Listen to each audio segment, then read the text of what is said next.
We concluded this morning. We had done the congratulatory and obituary speeches. The next item on the order paper is matters of privilege. There are none. Personal explanations. There are none.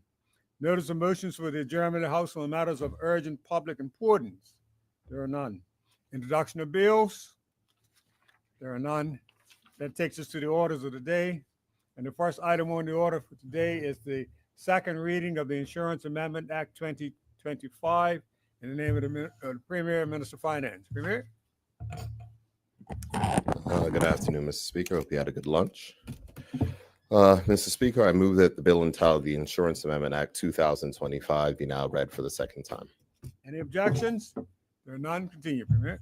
Thank you very much, Mr. Speaker. Mr. Speaker, I'm pleased to present the House bill entitled the Insurance Amendment Act 2025, which I will hereinafter refer to as the bill.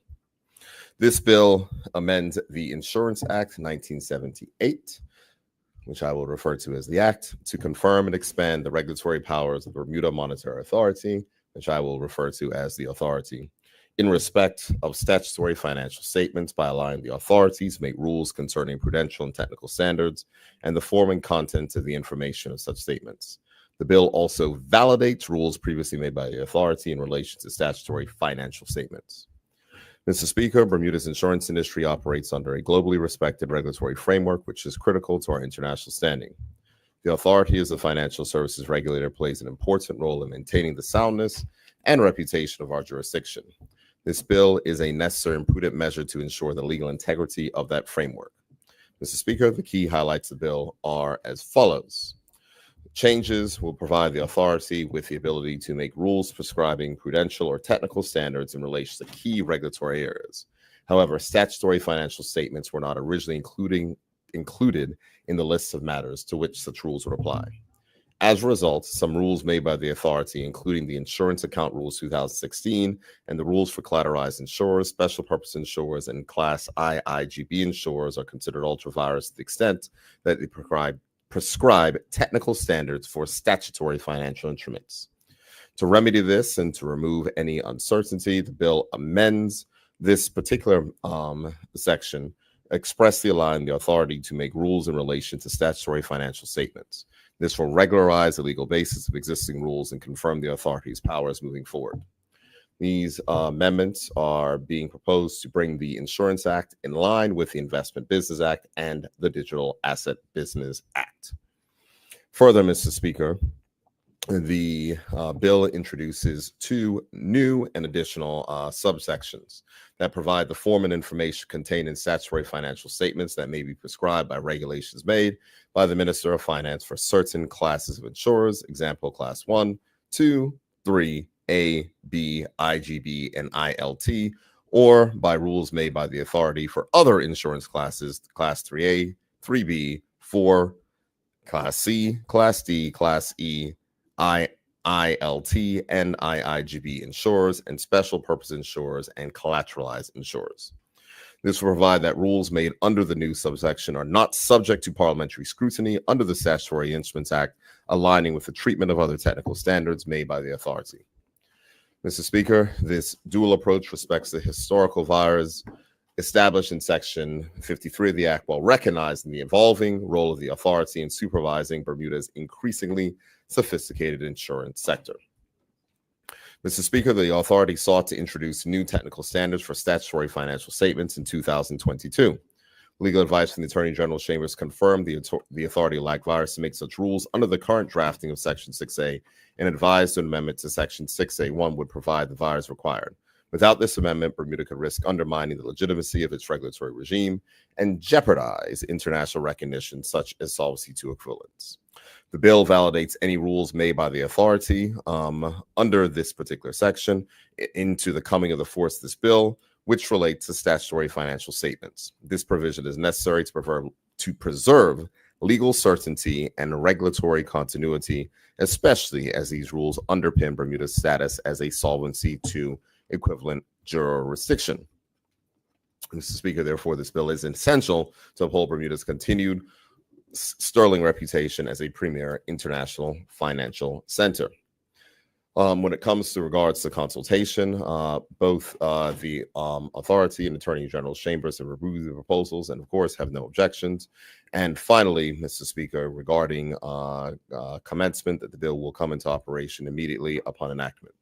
In closing, Mr. Speaker, I'd like to thank the technical teams within the authority, the Attorney General's chambers, and the Ministry of Finance, who've worked diligently to ensure the clarity, robustness, and legality of our insurance regulatory framework is maintained, and we continue to ensure the continued growth of this vital sector of our economy. Thank you, Mr. Speaker. Thank you, Premier. Is there any other member? MP DeCudo? Yes, thank you, Mr. Speaker. We support this bill. We understand that for the BMA to carry out its functions, it needs to acquire certain amounts of information, certain types of data.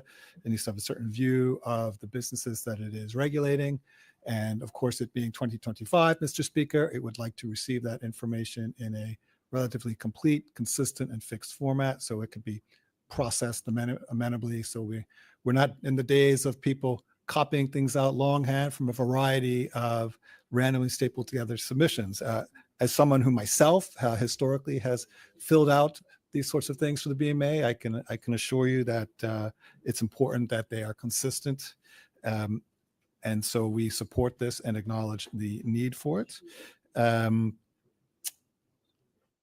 Also note the validation clause. So of course, it's important that this makes things that have been done historically also be deemed acceptable and legal. And we just have one quick question, which is I noted about how some classes are regulated by the authority and some classes are regulated by the ministry. And perhaps the Premier could give a brief explanation as to why that is, and if there's any concerns we should have about the communications or the gaps between those with respect to the sorts of information that are required. Thank you, Mr. Yes, thank you, Mr. Speaker. Some of the classes, it's clear from reading the bill and going back to the original act, are actually regulated by the authority, and some seem to be regulated by the ministry. Is that something you're addressing under one of the clauses? Um, Because you can do that in committee. It's a more of a general question because you can see that there's different clauses for the different All right, situations. And if the Premier was able to make a general comment as to why these classes are handled separately and if we should have any concerns about inconsistency in the sorts of data and returns and statements being requested across those two areas of regulation. Thank you. Okay. Does any other member wish to make a contribution? Do none, Premier? Thank you, Mr. Speaker. I will seek to get clarity on the matter that the shadow minister has raised. What I would say is that it may be a matter related to. I'm not going to speculate. I will seek to get the matter, but it is my understanding that all insurers are regulated by the Bermuda Monetary Authority. But I understand the basis of the question, and I will seek to provide an answer to the shadow minister in due course, Mr. Speaker. With that, grateful for the officer's support. As I said, this is a reasonably routine item, and I move that the bill be committed. You, Deputy?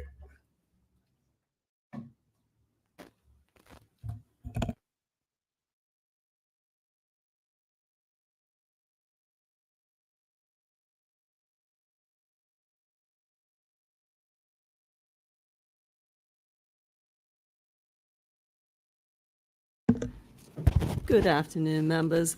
We are now in Committee of the Whole to consider the bill entitled Insurance Amendment Act 2025. I call on the Minister of Finance and Premier.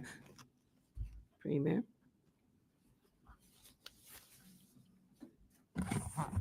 Thank you very much, Madam Chair. Madam Chair, I'd like to move all the clauses, if I may. It has been moved that all clauses be considered. Are there any objections? There are none. Of course you may. Thank you. Clause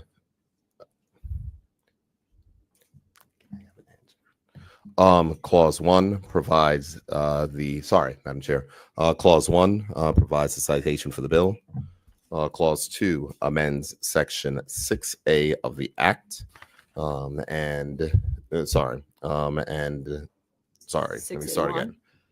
Madam Chair, Clause 2 amends Section 6A1 of the Insurance Act 1978 to insert a new paragraph FA, statutory financial instrument, which allows the authority to make rules prescribing prudential or technical standards in relation to statutory financial statements. Madam Chair, Clause 3 amends Section 15 of the Insurance Act 1978 to provide the form and information contained in statutory financial statements pursuant to subsection 2 can be prescribed by regulations made by the minister with respect to particular class of insurance or rules made by the authority with respect to other classes insurers. And I would be grateful if the shadow minister on that particular aspect can let me know if that was the particular difference of which he was referring to. Clause 3 also provides that rules made by the authority under new subsection 3AB are not subject to parliamentary scrutiny. And finally, Madam Chair, Clause 4 validates any rules previously made by the authority under Section 6A of the Insurance Act 1978 in respect of prudential and technical standards in relation to statutory financial statements and the form and content of information to be contained in statutory financial statements prior to this bill coming to force. And as I had mentioned and stated, certainly, Madam Chair, that those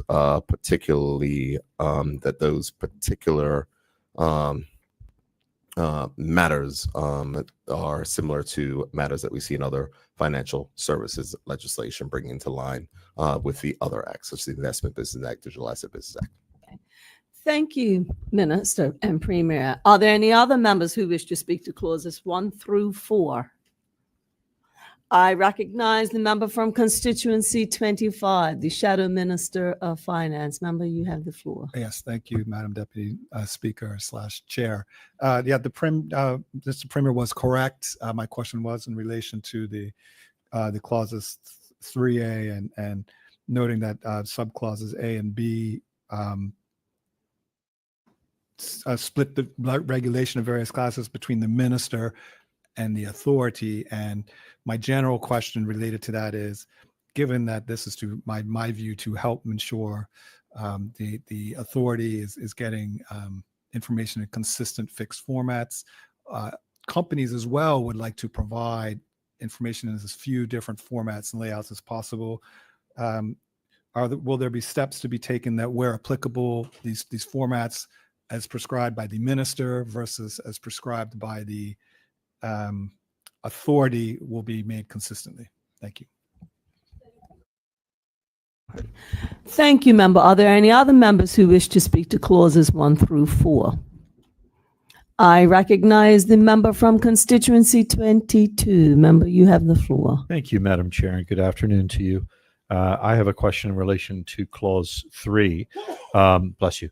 The Honorable Premier and Finance Minister indicated in relation to 3B that future rules made by the BMA pursuant to this Amendment Act will not be subject to parliamentary scrutiny. And I was just going to ask the Honorable Finance Minister if that's the case in relation to other BMA rules. I have a further question. I can put them both now if you wish. Yes. My further question is in relation to clause 4, and that is effectively giving retroactive approval. And my question is the retroactive approval being given generic, or is there a specific case or cases plural that is envisaged that will now be retroactively approved by reason of this section? Thank you. Thank you, member. Are there any other members who wish to speak to clauses 1 through 4? There being no other members at this moment, I recognize the Finance Minister and Premier. Member, you have the floor. Thank you, Madam Chair. Madam Chair, in respect to matters related to Clause 3, specifically asked by the Shadow Minister, there is a difference between regulations and rules. Of course, regulations are secondary legislation that is brought here, whether either by affirmative or negative resolution, and regulations which are issued under the Bermuda Monetary Authority as per our acts are issued with a consultation of the authority and go through a back and forth particular process on there. So there is a difference between those. So I understand what you were stating, but there's a difference. But in regards to the broader question, in regards to similarity, they all emanate from the Bermuda Monetary Authority. This is a question is whether or not things are in secondary legislation or whether or not they are rules which are issued by the authority. In respect to the question that is asked by the Honorable Shadow Attorney General, the Honorable Learned Shadow Attorney General, what I would say is that rules are not subject to parliamentary scrutiny. These rules are just done that is the same as we find in other regulatory acts. So this is not new in any way, shape, or form. And on the other particular issue, I think I covered that inside the brief. The BMA has issued rules specifically to the statutory financial statements, which are required from certain insurers, which is similar to other acts such as the Investment Business Act, the Digital Asset Business Act. Rules were issued in this case and instance just to make sure that the financial statements were submitted contained all the particular information that the Bermuda Monetary Authority needed. And it was found that that particular piece of the specificity that was required for the rules was not inside the primary act. And so this is just inserting those and then therefore making sure that the rules in respect to those things are acceptable. Thank you, Premier. Are there any other members who wish to speak to clauses 1 through 4? I recognize the member from constituency 22. Member, you have the floor. I thank the Honorable Premier and Finance Minister for those answers. In relation to the second answer, so Clause 4 has a deeming provision that things have already been validly made. And I understand your answer that you just gave, Honorable Premier and Finance Minister. But my question is, are we just having the deeming provision generically, so it's there, or are there actually things that are being deemed valid because of this clause? Thanks. Okay.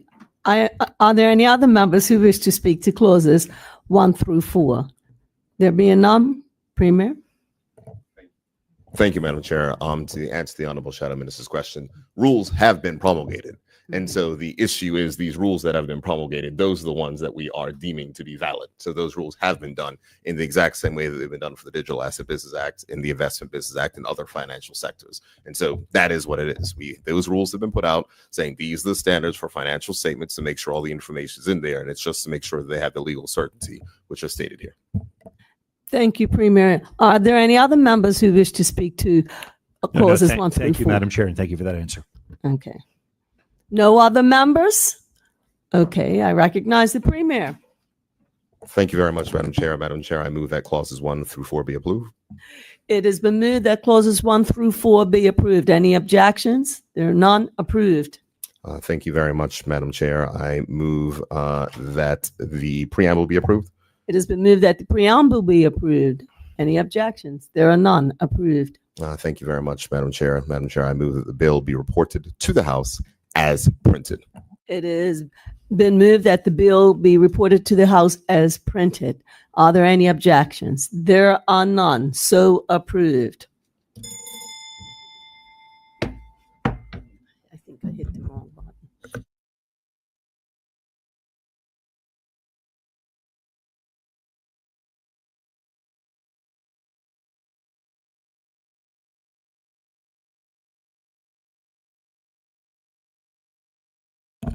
Members, are there any objection to the bill entitled the Insurance Amendment Act 2025 being reported to the House as printed?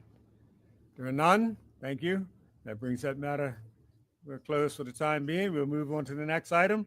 The next item on the order paper is the Trademarks Amendment Act 2025 in the name of the Minister of Economy and Labor. Minister?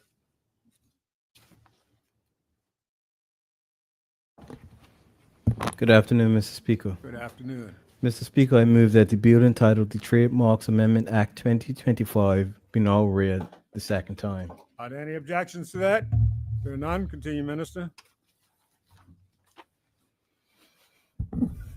Mr. Speaker, I am pleased to present the Trademarks Amendment Act 2025 to this Honorable House. This bill seeks to amend the Trademarks Act 2023 to clarify several provisions in that legislation. This bill also includes a schedule of fee regulations that are intended to replace Government Fee Trademarks Regulations 2023. Mr. Speaker, as honorable members are aware, the government is currently in the process of updating its legislation governing intellectual property. The Trademarks Act 2023 was the first piece of legislation that was approved by Parliament as part of this effort. along with the government fees trademarks regulations 2023. Several months later, in December 2023, the trademarks regulations 2023 were laid in this honorable house. Mr. Speaker, a trademark is essentially a recognizable sign used to distinguish the goods or service of one party from those of another. Trademarks can be used by individuals and businesses, and they also can be used to indicate membership in a particular association. Trademarks can take the form of words, including names, slogans, and letters, symbols, colors, sounds, smells, packaging, or design.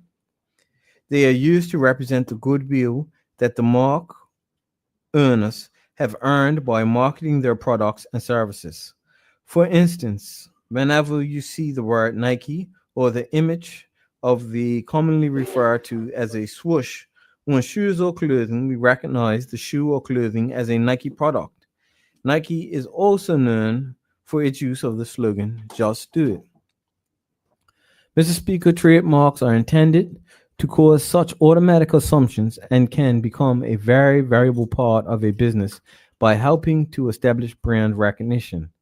They are assets that confer certain legal rights on the owner. Registration of trademarks in Bermuda gives the owner of the mark the right to use it and to prevent others from using it without permission. Mr. Speaker, trademarks play a crucial role in a commercial marketplace, and business owners rely on them to compete. For this reason, it is important to provide a legal framework that is comprehensive, modern, and consistent with global practices. The Trademarks Act 2023 accomplishes this. However, the bill being debated today includes amendments that were deemed necessary to add further clarity and to ensure compliance with certain international standards.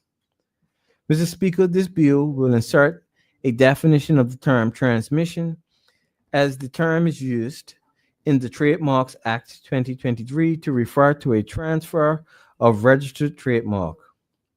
The intention is to clarify that such a transfer can occur in connection with a corporate merger or otherwise.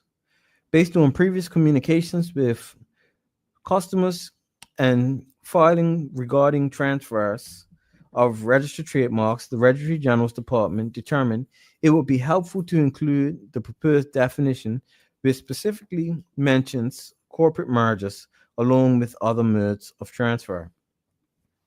Mr. Speaker, proposed changes to Section 34 of the Act will provide general authority for the registrar to record in the Trademarks Register any transfer of ownership or other rights in a registered trademark, which is not already mentioned in that section.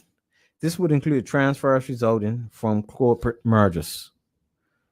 Mr. Speaker, the bill will also make very minor changes to Schedule 3 of the Act 2023 to help ensure compliance with international guidelines as related to international trademarks and in consequence of the changes proposed to Section 34.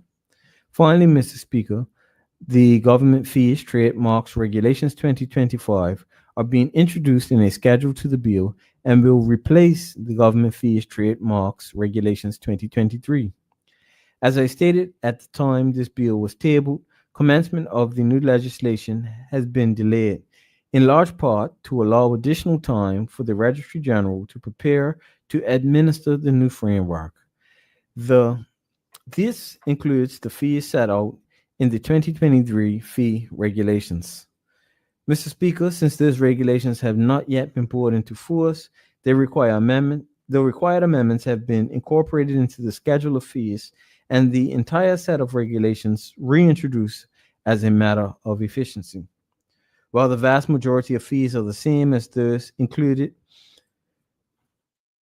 in the 2023 schedule of fees, 8 fees have been added to the 2025 version. Fee number 7, 23, 67, and 99 relate to new processes being undertaken by the Registrar General's Department under the new law, and fees number 36, 37, 42, and 43 related to continuing processes have been added to ensure the government collects appropriate fees for the processings which they are related. The 2025 fee schedule also includes some minor corrections to some of the fee descriptions to ensure correct application of the fees. Mr. Speaker, this has been a substantial undertaking, and we are all looking forward to commencement of the legislation. The Registrar General's Department and Attorney General's Chambers have already completed the drafting process for all other regulations and documents required to support the legislation, including the forms needed to make applications and required filings. These will be gazetted and published on the government's website in the coming weeks. Mr. Speaker, I previously stated that the trademarks legislation will commence on July 1st. However, we will be changing the date to August 1st, 2025 to allow with the legislative calendar for the Senate to consider this bill. Unfortunately, this delay is unavoidable due to the legislative schedule. Mr. Speaker, again, I wish to extend my sincere thanks to industry representatives for their cooperation and valuable input on the trademarks legislation. I also would like to thank the technical officers in the Registrar General's Department and the Attorney General's Chambers for their work on this initiative. Thank you, Mr. Speaker. Thank you, Minister. Does any other member wish to make a comment at this time? MP Campbell? Thank you, Mr. Speaker.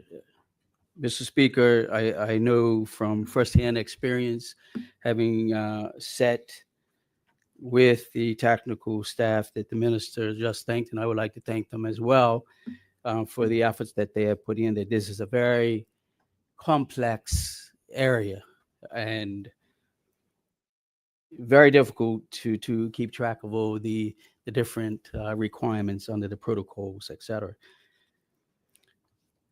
The minister mentioned the 2023 Trademarks Act, which repealed and replaced the Trademarks Act 1974. So that shows you that the existing legislation was very old. And it was decided that rather than amend the 1974 Act, that it would be better to repeal it. I'm saying that because it sets the sort of background for today's bill. And when we bought or debated the 2023 Act, we knew additional amendments were coming. So it's no surprise that we have this bill here today. And before I forget, the One Bermuda Alliance does support this. Mr. Speaker, there's a saying that too many cooks spoil the broth. I don't believe that's the case when it comes to acts such as this and this particular technical area. I think the more eyes we have looking at this, the more quickly and the better we'll be able to close the gaps. So with that, I do believe that at least one of my colleagues has some comments on this bill, but we do in general support it, and we thank the technical staff for their efforts in this very important and technical area. Thank you. Would any other member? MP Pearman, would you like to make a contribution? Good afternoon, Mr. Speaker, and thank you.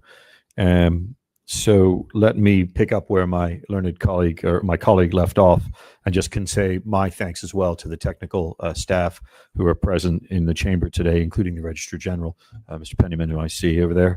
And let me also just declare my interest. I'm at Conyers, which is, of course, one of the industry representatives that were just thanked by the minister for our endeavors. Our non-chargeable endeavors to participate in the consultation process. That's right, a lawyer not charging, doing social conscience work for the betterment of Bermuda. But I do thank the technical staff. This is a substantial change in this area of law, not just this, obviously, but the earlier bill, the 2023 bill, and the regulations in 2025, I believe they were. So I do recognize that this is a great step forward, if I can call that. It's fantastic that we're progressing new legislation in the intellectual properties sphere, and it is a good thing for this jurisdiction to get our IP laws up to date and to remain competitive on the global stage. So yes, my colleague MP Campbell, the Shadow Minister, was quite right to say we support this bill. We obviously have had a few hiccups on the way. Some of the anticipated live dates have been deferred. I think it was going to be 1st January, then 1st April. It was 1st July, and I think it's now 1st August. But look, let's be real. This is not simple stuff. This is complex. This is involving the Madrid Protocol, the Paris Convention, et cetera, and trying to wrap our heads around it. So I really don't think, certainly the opposition isn't going to take a cheap shot on the government's delays. It happens. And indeed, the statement just made by the Honorable Minister that the go-live date of July will be pushed back to August does sound sensible, because, as I'll go on, there are a couple of bits and bobs that may not yet have been tied down, and they will require tying down before we go live. It better not to go live until they're ready, and therefore let's get them ready. And so it's in that cooperative and collaborative and supportive spirit that I have a few questions. Essentially, well, my question for the minister was going to be, are you confident about the 1st July go live date? And clearly not. But are you confident about the 1st August? No, anyway, that was not meant in any rude way. But we're now in 1st of August. But let me pose just a couple more questions, if I may, for the minister or for the technical staff. So in the minister's prior speeches, he raised that there would be an allocation of necessary funds to ensure the new software is in place, new or upgraded software is in place to handle the newly expanded functions. And he's spoken to the functions as we've got these new functions that are going to be required. And I don't need to go into that technical detail. And we're implementing new fees for those functions. That's understandable. We don't do these things for free. But my question is, in terms of specifics, how far down the road are we on the implementation of the new or upgraded software? So that's one. How far down the road are we? Two, can we implement the new legislation and the new functions without the new or upgraded software, or is that a necessary first step to get there? And then two more questions, if I may, not about the software.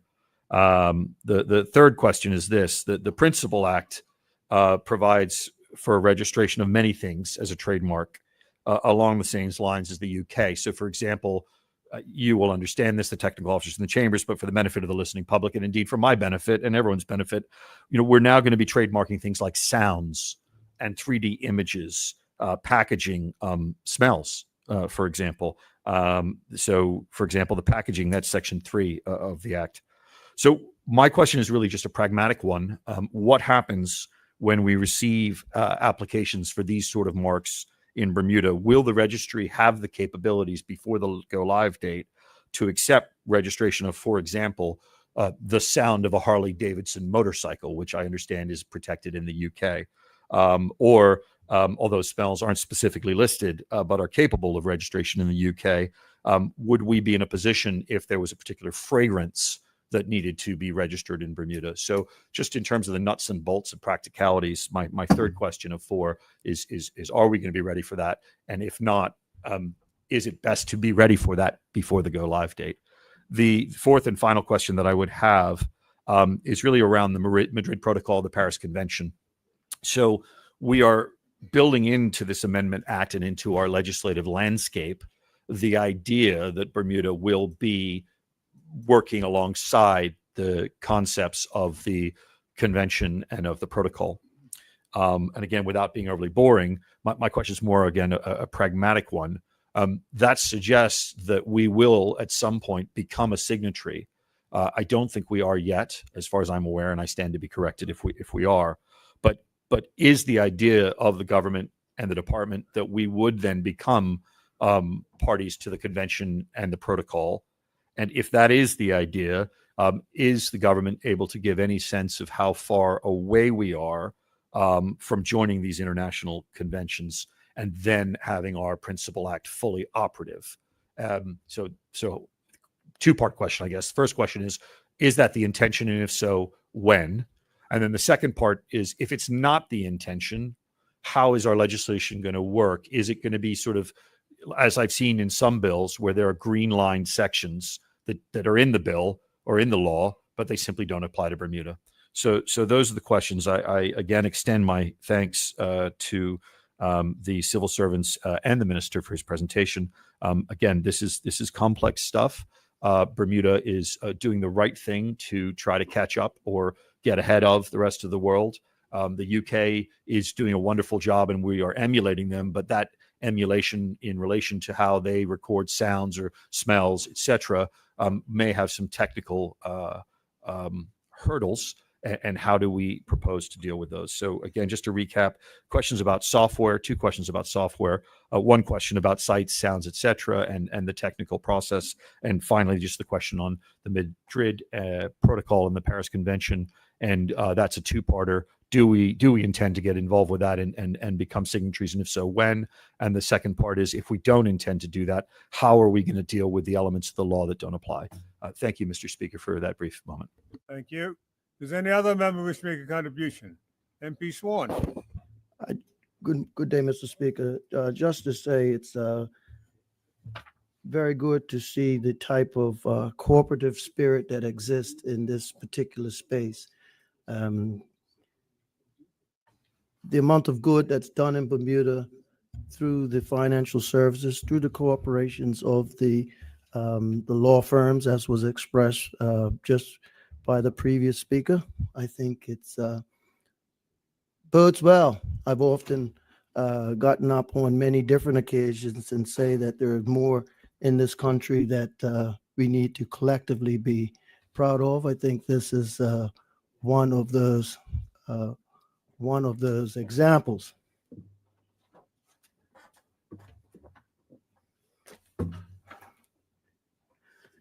You know, Mr.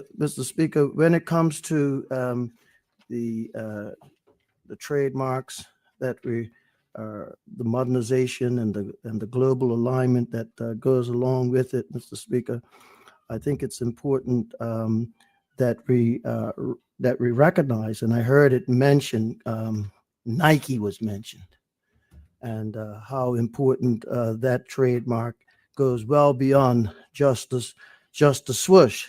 It represents for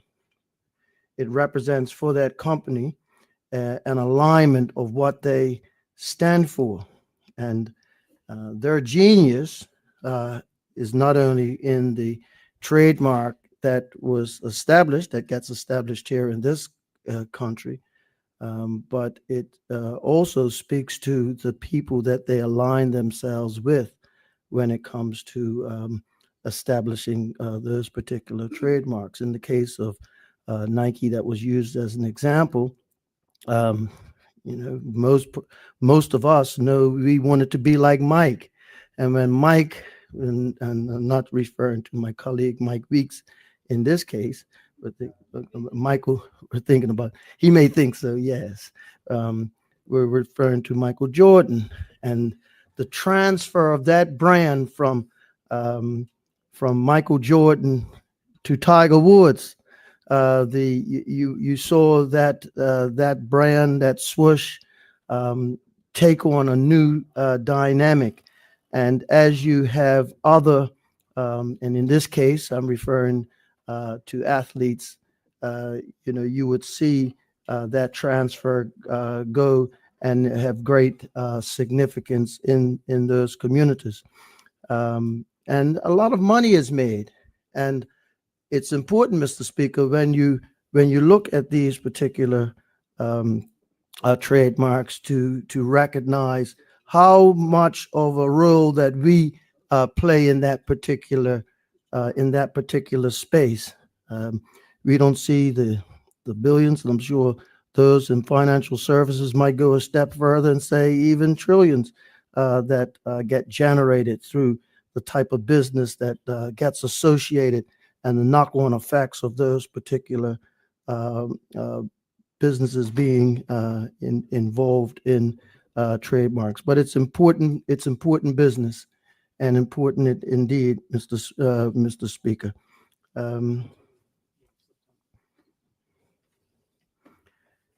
here in Bermuda, um, we often speak about how we punch above our weight.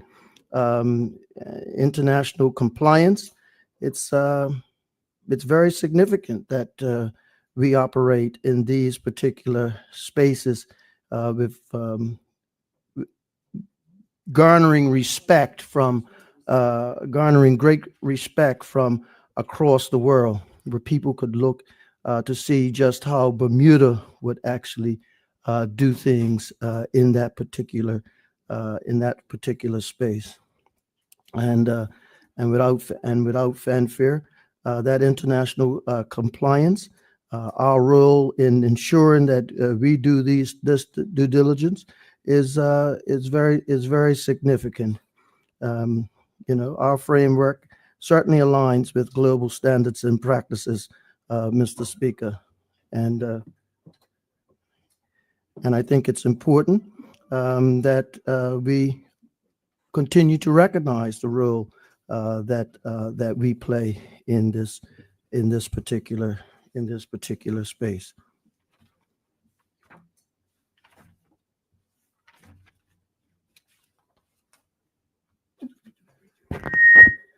Thank you, Mr. You finished, Speaker. Mr. MP? Mr. Speaker, that's my contribution Thank at you. this particular Does any time. other member wish to make a contribution at this time? None other? Minister?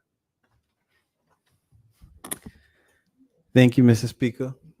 Mr. Speaker, I would like to thank the honorable members for their intervention in today's debate.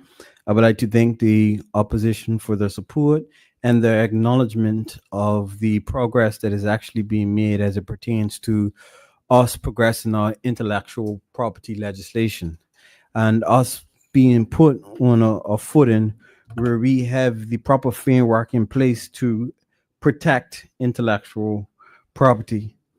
As indicated, the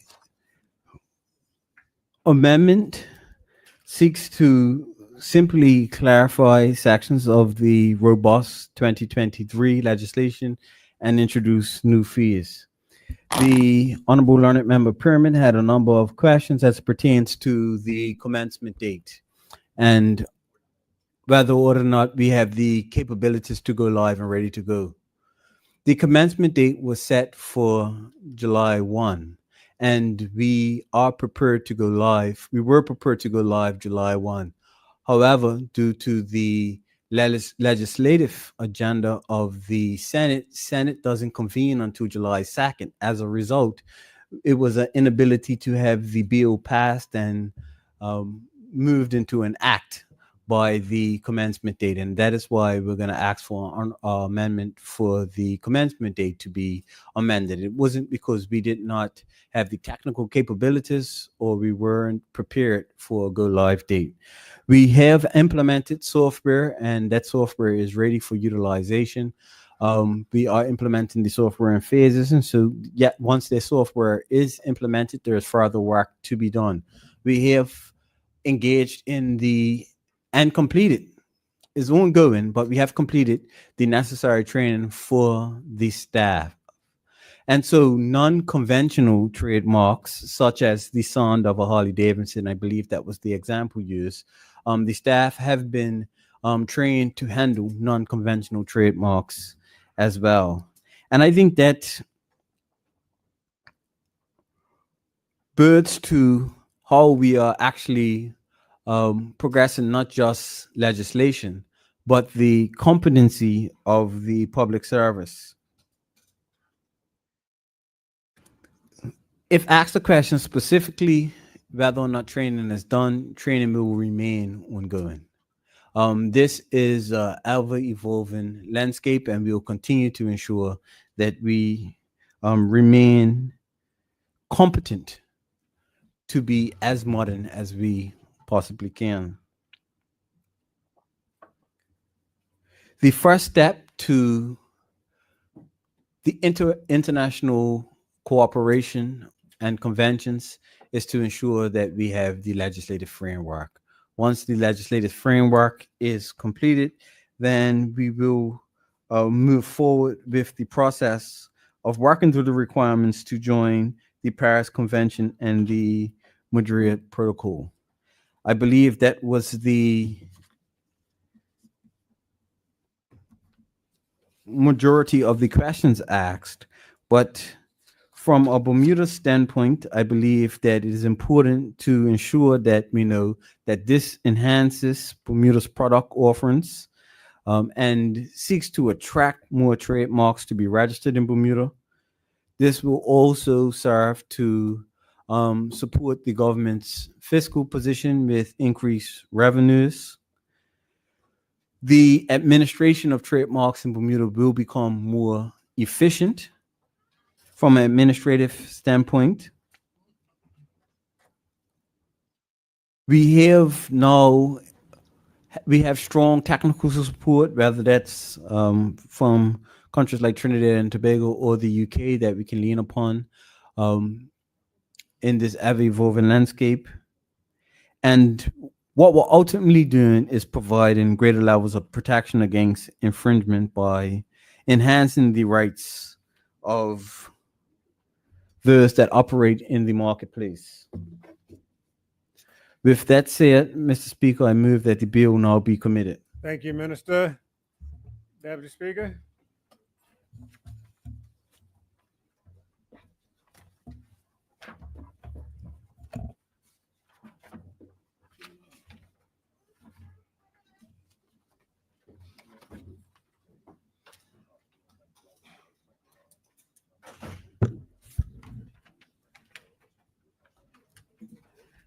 The members, we are now in Committee of the Whole for consideration of the bill entitled Trademarks Amendment Act 2025. I call on the minister.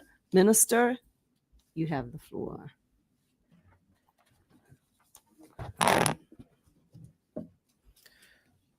Madam Chairman, I move clauses 1 to 5. It has been moved that clauses 1 to 5 be considered. Are there any objections to that?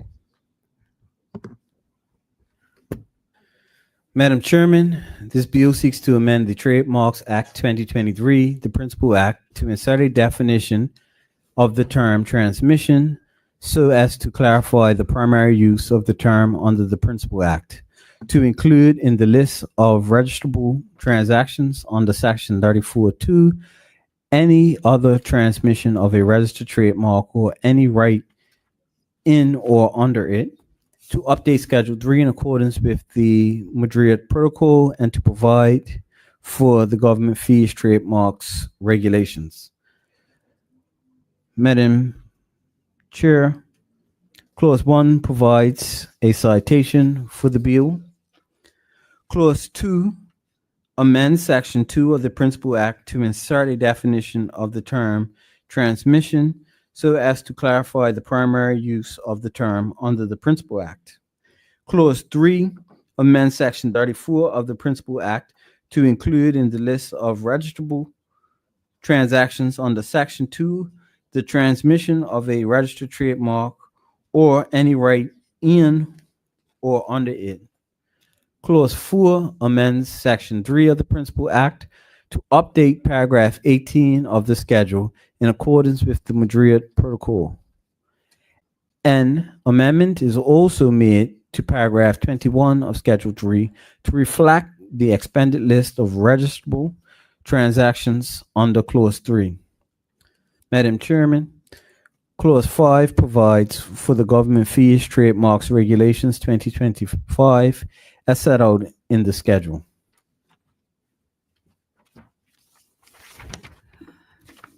Are there any other members who wish to speak to clauses 1 through 5? I recognize the member from constituency 22. Member, you have the floor. Thank you, Madam Chair. As the minister just pointed out, the clause 4 deals with the amendment to Schedule 3, and it is there where we're dealing with the Madrid Protocol point. The minister in the general debate very kindly addressed the Madrid Protocol point, but didn't answer one further question, was just on timelines. And so I'd be grateful to hear any timelines on when we would sign up for that. Thank you. Thank you, member. Are there any other members who wish to speak to clauses 1 through 5? Minister?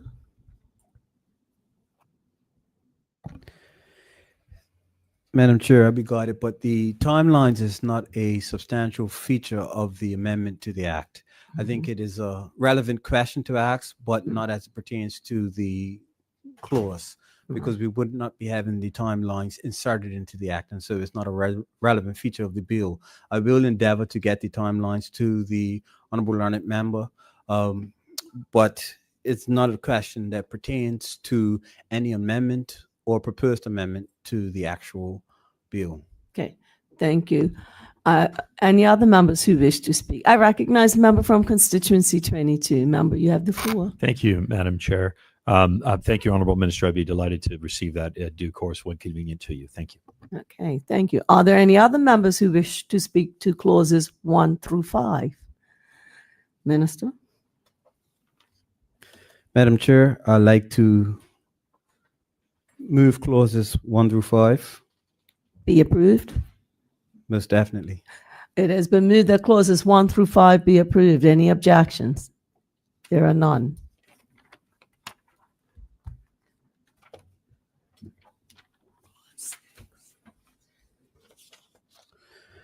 Madam Chair, I'd like to move clause 6. It has been moved that clause 6 be considered. Are there any objections? There are none. Minister? Madam Chair, clause 6 provides for commencement. I would like to move an amendment to that clause.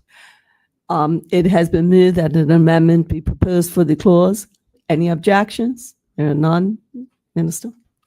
The amendment is that the Trademarks Amendment Act 2025 be amended in clause 6 by deleting the 1st of July 2025 and substituting the 1st of August 2025. It has been moved that the dates of July the 1st be substituted by August the 1st. All in favor? Aye. Any objections? There are none. The amendment is accepted. Madam Chairman, I'd like to move clause 6 as amended. It has been moved that that clause 6 as amended be approved. Any objections to that? There are none. So moved. Minister? Madam Chair, I'd like to move that the preamble be approved. It has been moved that the preamble be approved. Any objections to that? There are none. Madam Chair, I move that the bill be reported to the House as amended. Make the schedules. The schedules. Sorry. Just say schedule.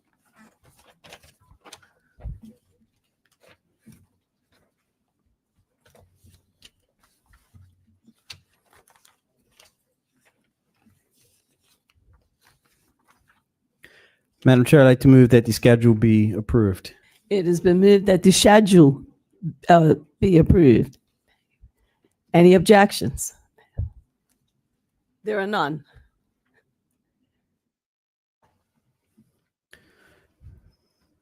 Madam Chair, I move that the bill be reported to the House as amended. It has been moved that the bill be reported to the House as amended. Are there any objections to that? There are none, so approved.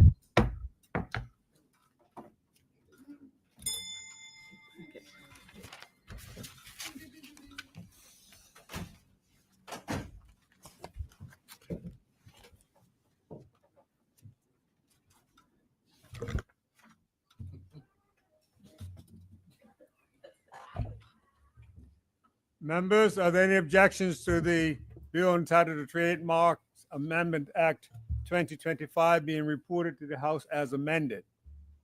There are none. The bill has been reported as amended. Thank you. Members, that brings us to a close of the orders for today. Would you like to do the third reading now, Premier, of your bill? Thank you. Okay. Absolutely, Mr. Speaker. Thank you.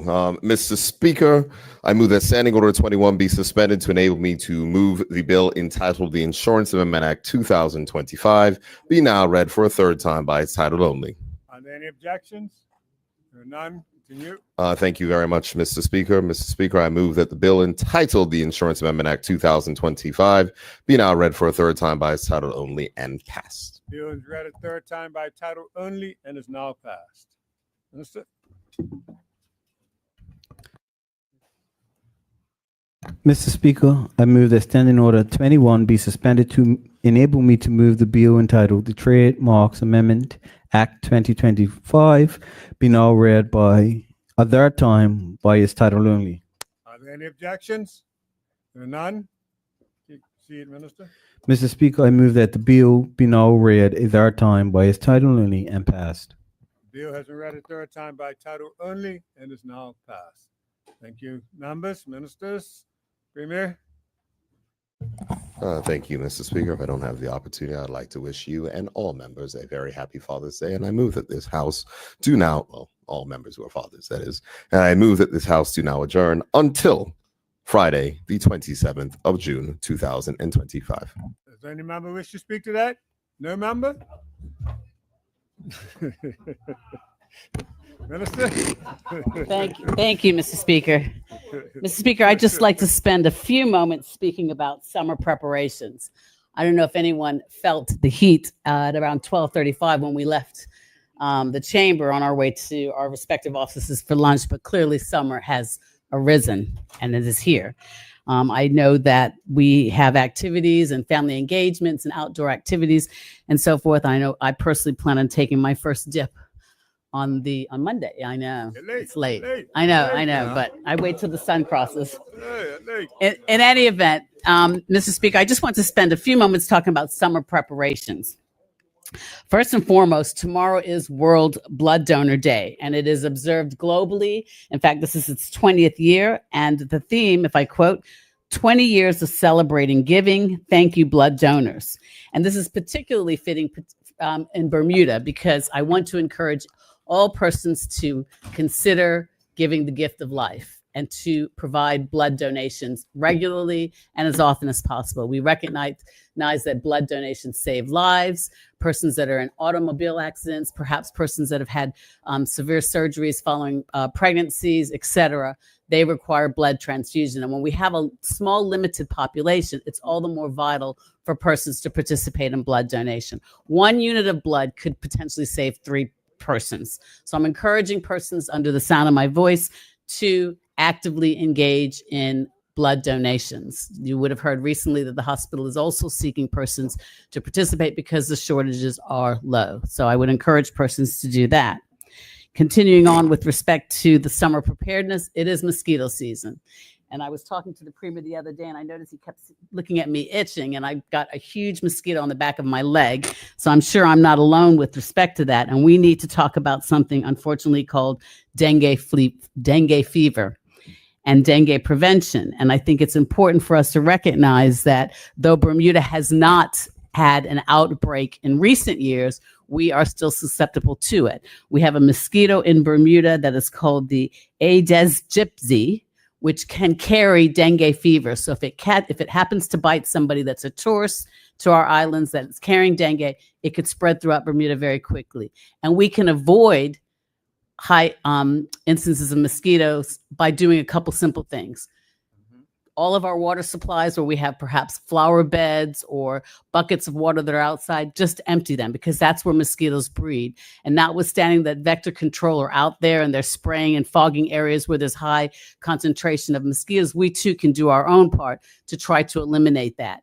Persons may remember that in 2024, last year, the World Health Organization instituted warnings worldwide. There were hundreds of thousands of persons that got sick and or died as a result of dengue fever. So we certainly don't want to see that in our shores.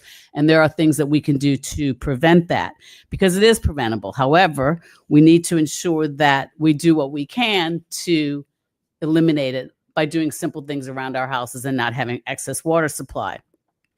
And thirdly, again, speaking about heat preparations, Mr. Speaker, I want to just speak to the fact as it relates to hydration. It's really important, particularly as the temperatures rise, that we remain hydrated. We, especially with respect to children, our elderly, and persons that are more vulnerable, we can take precautions by ensuring that we're hydrated. If you ever feel symptoms of dizziness, dry mouth, confusion, or fatigue, they should not be ignored, because those could be signs of hydration. As I grab my water, those could be signs of hydration, and we need to ensure that we are actively engaged in drinking plenty of water so that we can avoid that, particularly our youth, our seniors, and our loved ones, and those persons that are vulnerable. In addition, actually, alcohol and caffeine does increase dehydration. In addition, Mr. Speaker, sun protection. It's important for us to slap it on, wear our hats, as well as broad spectrum sunscreen, and staying in the shade if possible during the hours of 11 a.m. and 3 p.m. So particularly for those persons that are working outdoors, they can protect themselves through proper sunscreen, hats, and clothing. That is, now you can see a lot of clothing that you can purchase that reduces the sun's rays. Unfortunately, in Bermuda, Mr. Speaker, our skin cancer rates are 12% higher than that in the United States. And we know global warming is occurring, and we're recognizing that the ultraviolet rays from the sun are hotter than ever. And 90 cases per year we see of new cancers, skin cancers in Bermuda, and 20 of those are melanomas. So we can try to avoid that by taking our own precautions. And as well, Mr. Speaker, water safety and pedestrian road safety. I'd like to just speak about that for a few moments. Mr. Speaker, these are two important issues that I'd like to highlight, particularly as it relates to public safety issues.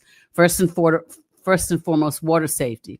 Persons are going to the beaches, persons are riding their boats and so forth, and we want to encourage persons to do so safely. Avoid riding or driving. Do you say riding or driving? Driving your boats with alcohol. With alcohol intake, right? Utilizing life jackets, making sure that you have all the safety equipment on your boat. And also, in particular, as it relates to children, supervise your children when you're at the beaches or in areas of water, because we certainly don't want to see any accidents in that regard.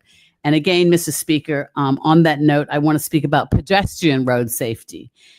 This is a time when schools are about to end, and we're seeing more persons outside exercising and moving more Bermuda, which is what we're encouraging. So we want to see that level of activity, but it's really, really important for pedestrians on the road to exercise care, caution, and safety. And by that, I mean proper reflective gear. I leave home just after 5 in the morning on my way to the gym, and the amount of people that are walking, which I commend because we want to see people moving more Bermuda, but they're not wearing reflective gear, and they're walking on very dark areas, fully black clothing and so forth without reflective gear. And I just want to encourage persons, continue your exercise regime, because I think that's incredibly important. And we commend you for that, but also protect yourself and make sure that you're well lit. You see some people walking around and they could be landing a plane because they've got all the lights and the flashlights and so forth. But there's some people that are not wearing protective gear. And we're just encouraging people, continue your exercise regime because that's commendable, but please protect yourself so that you're not, you can avoid an accident. And finally, as we spoke a little bit about this morning, Mr. Speaker, in this honorable chamber, as it relates to youth mental health, we know that exam time is coming and children are probably feeling anxiety and stress as it relates to their exams. And we just want to ensure that our children recognize that their feelings are normal and that we're here to help them, and that if they raise their hand and seek help, we will make sure that they receive it because they are not alone. So in that, Mr. Speaker, I would just like to encourage everyone, particularly as we enter into this holiday season and the summer season, to exercise care and caution and to ensure that there are a lot of things that we can do.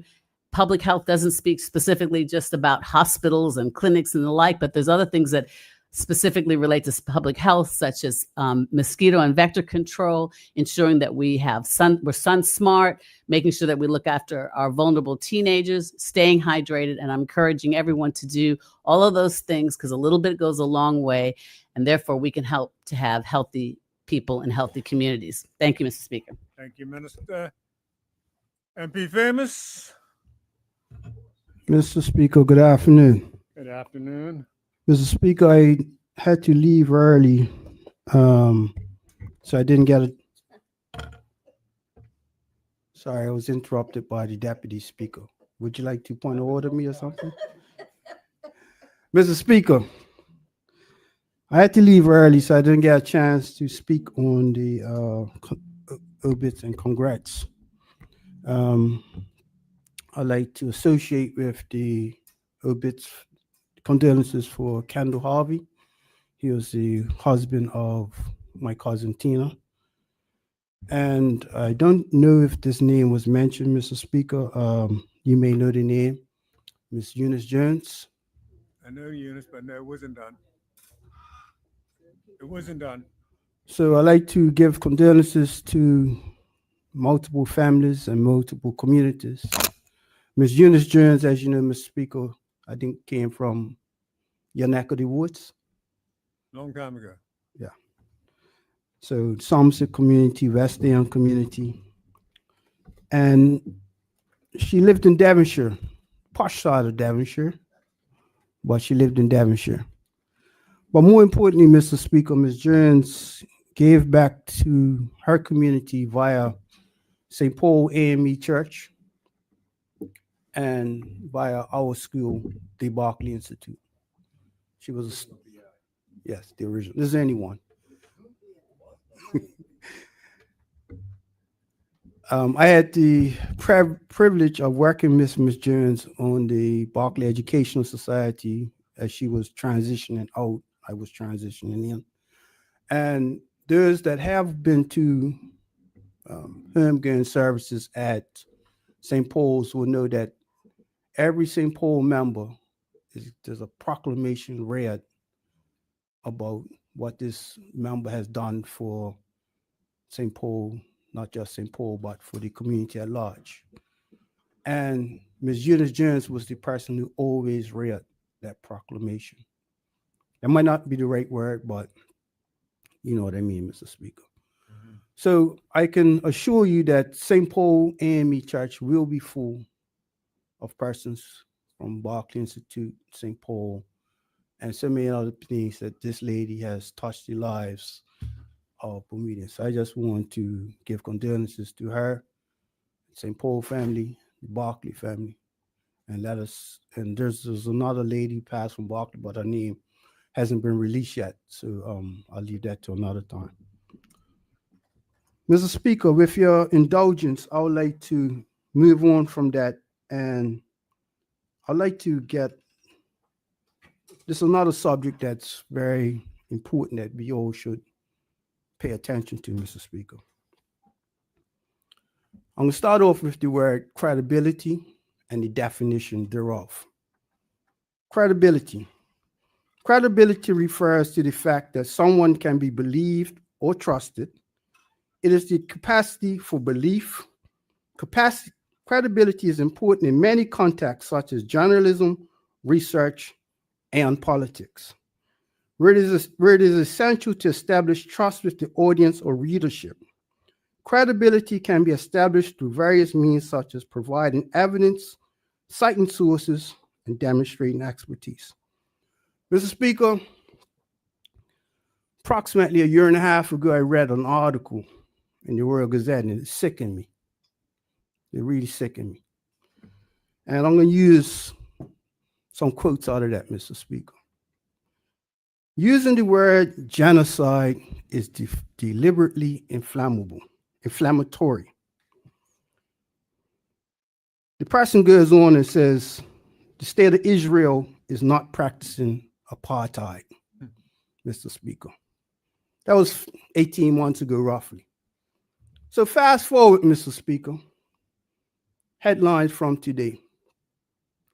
Gaza death toll surpasses 55,000 as Israel attacks kill dozens of aid sites. What does that mean? That they have dropping bombs on women and children in aid sites. They are shooting people who are starving, just trying to get food. This isn't just hearsay. This is on BBC. This is on CNN. This is credible news stories. Credibility, Mr. Speaker. So let's go back to the person who wrote that, who says, Israel is not practicing apartheid. They go back and says, genocide is just deliberately inflammatory. So if 55,000 people that we know of have been slaughtered, how many does it take before it becomes a genocide? Does it take 100,000, 500,000? They only got 2.1. So do you wipe out everybody and then you say it's a genocide? Mr. Speaker, not only are people dying, being killed because of bombs and guns, Salvation. it's starvation. Yeah. Lack of they've blown up almost every hospital. So women who are pregnant can't get neonatal care. People who have lost limbs can't get proper treatment, so they're dying from gangrene. I could go on and on, but the question remains, how many people need to starve to death before it's acknowledged that this is genocide, Mr. Speaker? How many people have to be denied aid before it's acknowledged that it is apartheid? Mr. Speaker, we can't stand in this house and we talk about, all sorts of things, cost of living, this, that, and the other. It's just what we were elected to do. But Mr. Speaker, when it comes to basic humanity, and we're going to have members in this house deny that people are being slaughtered, deny that there is genocide going on, it talks back to the word credibility. Mr. Speaker, yesterday, the United Nations, placed 800 miles to the west of us, votes overwhelmingly for immediate Gaza ceasefire. Now, there are some nations that abstain, some that vote against, but the majority of the United Nations members voted for this immediate ceasefire because it's just become, you can't hide it anymore. There's nothing left. There's no buildings left to hide the bodies in. They're right there in the street. So it goes back to the word credibility, Mr. Speaker. Credibility refers to the fact that someone can be believed or trusted. So I ask this house, I ask those who are listening, when someone denies what's going on in Gaza is genocide, can you trust them? Do they actually have credibility on any subject going forward? Mr. Speaker, around the world, politicians have been afraid to talk about this. Not you, Mr. Speaker, right? We cannot stand up and talk about the cost of bread or trademarks and deny talking about what's going on to people just because another race does not like them. Thank you, Mr. Speaker. Thank you. MP Famous, very timely. Any other member wish to make a contribution? MP Dakuda? Yes, thank you, Mr. Speaker.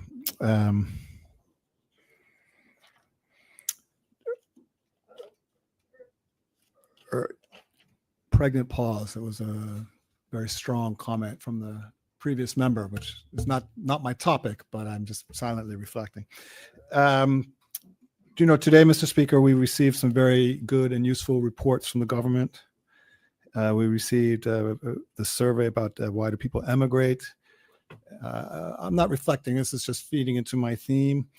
We're hearing about the cost of living surveys, and we were glad to see those.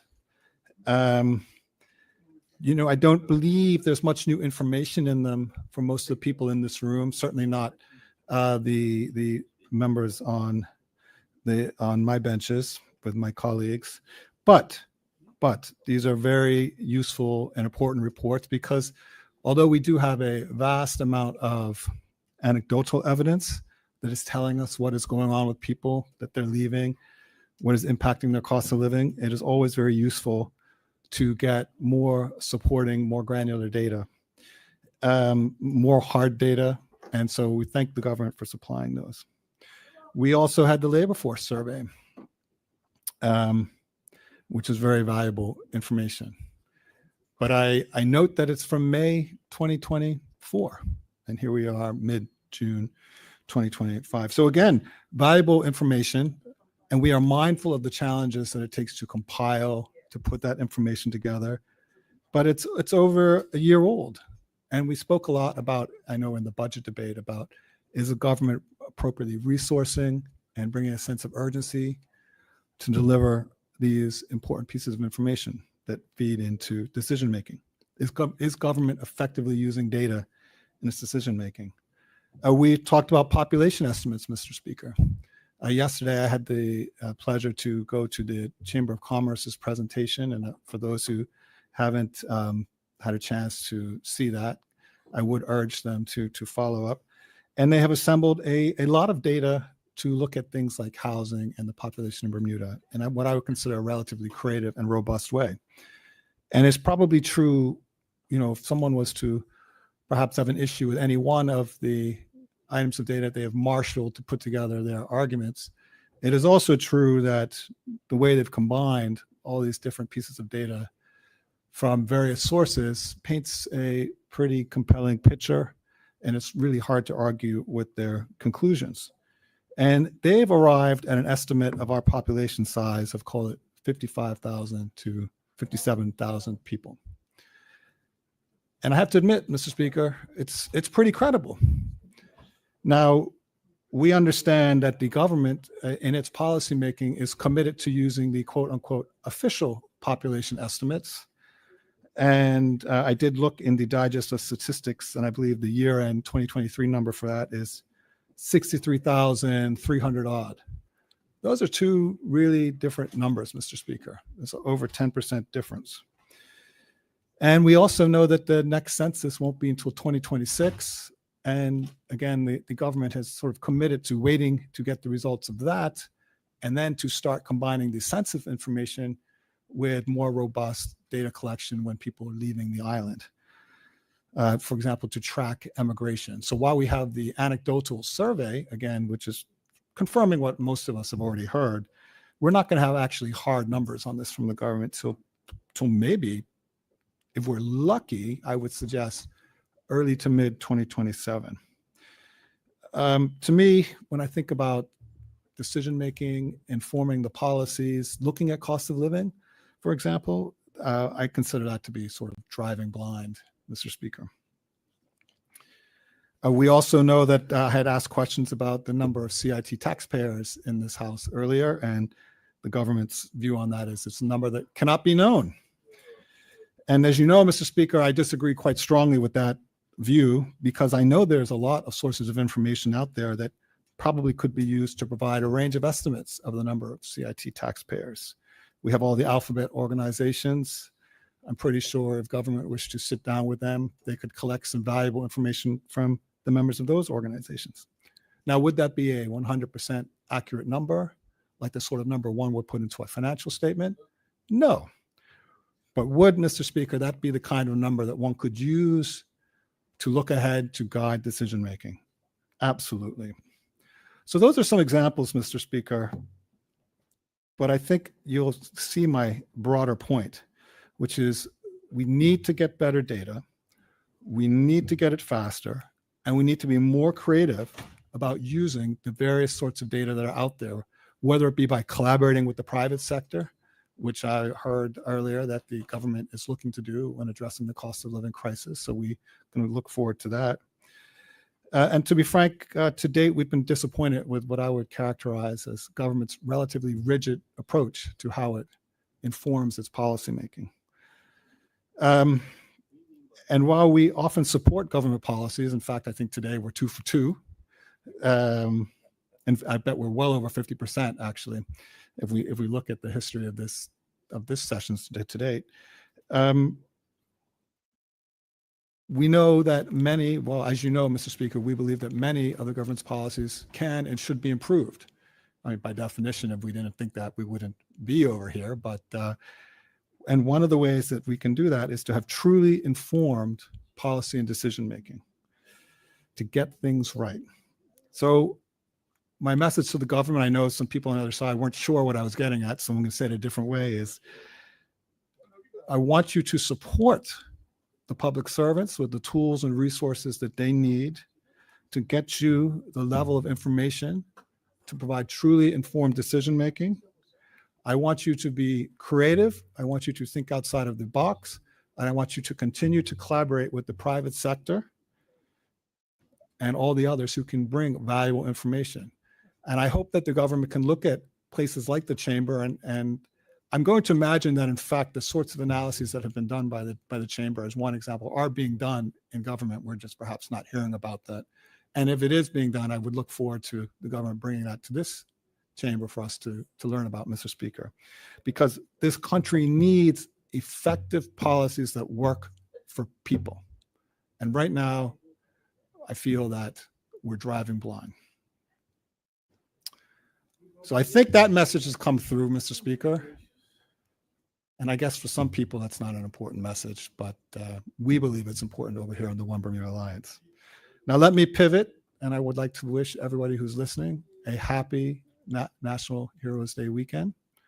And I want to wish Happy Father's Day to everybody who is a father or who's playing that role for somebody else, because as we know, it's not just a title, it's actions. So to those listening, have a pleasant weekend. Thank you, Mr. Speaker. Thank you, MP. Does any other MP wish to make a comment? Premier? Thank you very much, Mr. Speaker. Mr. Speaker, I was just thinking that I was going to be able to wish everyone a very happy Father's Day and to ask persons to enjoy the weekend. So I will not be long. I will just address the former member who took his seat. I will just say this. There are a lot of noise, but guesses on figures do not make facts. End of story. Anyone can have their views. Anyone can have their opinions, but you cannot say that we should give the public officers the tools, and when the tools are given to the public officers, increased resources are given, technical assistance sought, all the rest, then you disagree with the result of what is produced by the technical officers. You cannot have your cake and eat it too. Further, Mr. Speaker, I will just address this issue again as the honorable member continues to raise this matter related to estimates and numbers and et cetera and different things like that. There is only one time, Mr. Speaker, that we bring estimates to this House, and that is estimates when it comes to the estimates of revenue and expenditure that we do on an annual basis for the budget. What the standing orders require is that we bring factual statements, and I am not going to engage in a guessing game Point of with order, the Mr. honorable Speaker. The Premier is misleading the House. In fact, they often bring reports such as population projections and estimates based on statistical methods. That's one example of the kinds of approximations and estimates that are done by experts, informed by data according to well-known approaches that are useful for decision-making. So I believe the Premier is perhaps inadvertently mistaken. Thank you.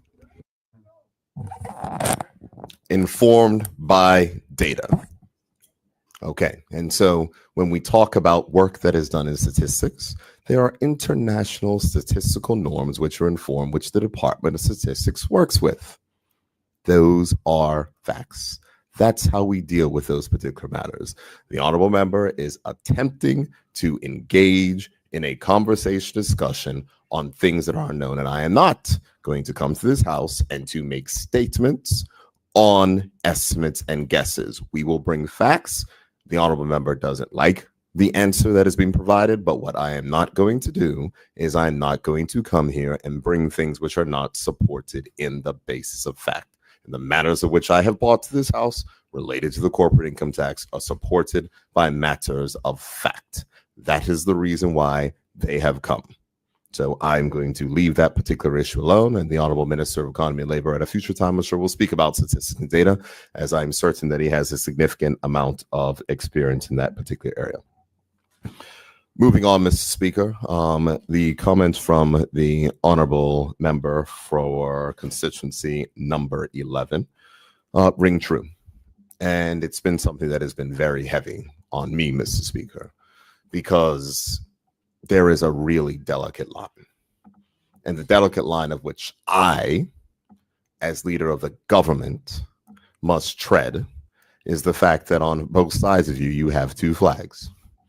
And it is a reminder to every single person inside of this country that we are not a sovereign state.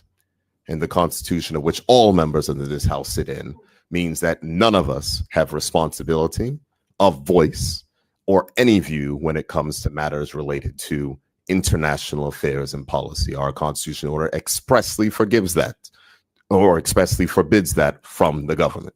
Even when dealing with any particular matters, we are told to say that you do not get to matter or state anything that has to do when it comes to matters related to foreign affairs or international relations. So I will say this in my personal capacity, Mr. Speaker, that I completely agree with the statements that are made from the honorable member of constituency number 11. What we are witnessing happening on the world stage by the state of Israel is incredibly reprehensible. When we look at persons who are queuing for food, who are being shot, who are being treated in this way, the damage and destruction of which is being wrought on a people, it is heart-wrenching, Mr. Speaker. It is difficult to watch.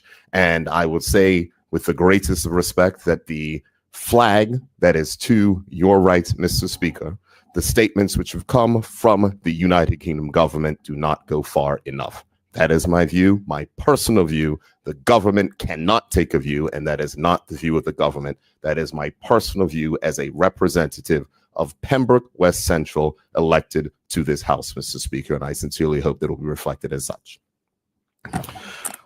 Mr. Speaker, I would like to continue on the matter related to the honorable member for constituency number 11, because I had to leave early prior, and I thought I was going to get to do congratulations and obituaries after lunch, but we had already dispensed with those matters, so we went directly into the bills, Mr. Speaker. And I was at a wonderful Father's Day lunch at the Northlands Primary School, where fathers were gathered to have lunch with their children. And I must say that the teachers do an amazing job throughout this entire country. And we've seen many different school leaving ceremonies. I got to attend my daughter's school leaving ceremony yesterday from the Northlands Primary School. Incredibly proud father as she took academic honors in academic achievement. And it was an incredibly proud moment. So it takes after her mom. Yes, absolutely. No question on that. That is all Kristen Burt, 100%. Unfortunately, my time is given to the other matters. So that is 100% Kristen Burt. But I was at a Father's Day lunch, Mr. Speaker, and therefore I did miss congrats no bit. So first, I would like to be associated with the remarks that were offered during that particular session to the family of the late Kendall Harvey, specifically Ms. Ernestine Evans Harvey, who, as you know, works for the government, commentates, does many things, is someone who's known to many of us and also a fellow member of the St. Paul A&E Church, who we see on a regular basis, and certainly would like to extend condolences to her and to her entire family. Also, Mr. Speaker, last Sunday, when I was at my home church at the St. Paul A&E, we recognized the annual, I want to say it's a missionary society. Someone who is a member of the A&E Church may correct me, but it is an annual matter that is done where there is a competition between all the local St. Paul churches for the Queen. And of course, churches need to raise money and participate in events in order to do that. On this past Sunday, the St. Paul A&E family recognized Miss Eunice Jones as the Queen, as St. Paul retained the title and were represented by Miss Eunice Jones. And she was there in a very stunning red dress with her crown and her sash and walked down the aisle as all of the members of St. Paul stood and applauded her. We had the opportunity to have a conversation after that to share words of greetings because which some members may or may not know. My wife, of course, is an active member of St. Paul. She is in charge of the Sunday school program, and she is often assisted by Mrs. Jones' daughter, Deidre Jones Mundy, as well. Our children were born in the hospital 3 days apart around the same time, and they also are neighbors, so we get to have interactions on a regular basis. Little did I know, Mr. Speaker, that that would be the last time that I would speak to Ms. Jones. She is, without question, as the Honorable Member for Constituent Evans said, institution in St. Paul. She is an amazing woman, always willing to help, always willing to greet, always there with a smile, always willing to do whatever she could for her church. The news that reached all of us on Wednesday morning was shocking to the least. And so for me, Mr. Speaker, it is clear that our St. Paul family has experienced 2 losses this week. And it is something that is a challenge. And so, as I did not get to do it during the congrats and obits, Mr. Speaker, I would like to extend condolences and ask the House to extend condolences to the family of the Eunice Jones, the late Eunice Jones, to her husband, Mr. Burton Jones, and also to her children, Deidre Jones, Mundy, and LeVar Jones, and to her grandchildren as well. I do not remember the name of LeVar's children, but I do certainly know Kingsley Mundy Jr. And Isla Jones Mundy, who we get to spend time with just about every particular week. It is without question a sad time in the Devonshire neighborhood, a sad time for the St. Paul Church, but the reality is, Mr. Speaker, that many families are mourning. Many families are mourning throughout, and so I wish to have those condolences recognized. Mr. Speaker, I would like to close out my remarks today on behalf of the government to wish all fathers in Bermuda a very happy Father's Day. This weekend, of course, Mr. Speaker, is National Heroes Day as well. We heard a statement from the Honorable Minister earlier, recognizing the importance of our national heroes and the fact that the government will continue to celebrate those persons who have been recognized by national heroes. And now we've enshrined national heroes in the National Heroes Act. So I would ask that all persons who are celebrating in whatever way they celebrate this weekend, whether it is with the Comet Race, whether it is in the Carnival in Bermuda events, or whether it is just traditional Father's Day with family, being together, recognizing and celebrating that persons enjoy their holiday, be safe, treat each other well, and remember those persons who may be mourning at this time. It is without question, Mr. Speaker, a weekend that many look forward to. And with that, Mr. Speaker, I would hope that all members on behalf of the government will certainly support the message of wishing a happy Father's Day to all of Bermuda's fathers. Thank you, Mr. Speaker. Thank you, Mr. Premier. Thank you, member, for your contribution today, and that everyone will have an enjoyable and safe holiday weekend. The House stands adjourned until the 27th of June.